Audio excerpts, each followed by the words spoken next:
Raphaël Imbert, je vous trouve la dernière à la scène de Jazz à Vienne. C'était le deuxième jour avec les enfants. On a vu que vous aviez une pêche extraordinaire. Ouais. Les enfants, ça vous donne la pêche? Ah, complètement, ça donne la pêche, puis ça reprend aussi, parce qu'on sort de scène, quand ils sont partis et tout, il y a une grosse redescente.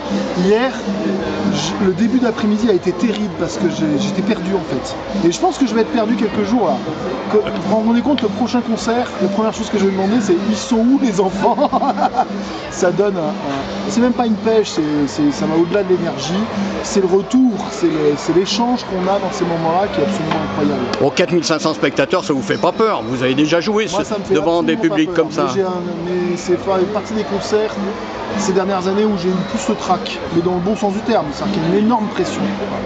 Alors il y a ce qu'on a vu sur la scène, et puis il y a ce qu'il y a eu en amont, ce travail avec cette intervenante musicale de Vienne, Alexa Guillot, et son institutrice. Qu'est-ce que... Alors, c'est l'inverse, c'est Marie-Laure Buron qui est l'intervenante musicale et l'institutrice qui est Alexa Guillot et qui font le plus gros du Je vois que vous travail. suivez bien. Ouais, je suis vachement bien. Qui fait le plus gros du travail d'ailleurs, parce que moi j'ai le beau rôle. Hein.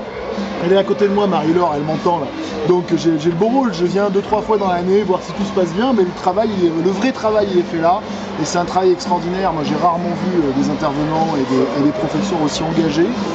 Et il y a quand même l'énergie de tout un festival, de toute une équipe qui est derrière, qui est assez hallucinante, qui permet vraiment de créer cette rencontre. C'est vraiment, je pense, l'enjeu, c'est pas de faire un truc pour se donner bonne conscience.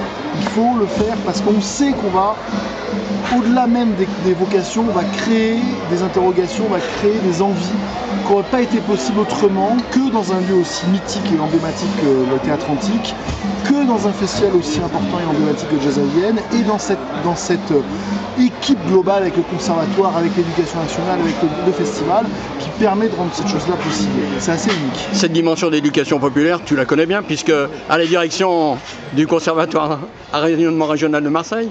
Tout à fait, ben écoute, on est même.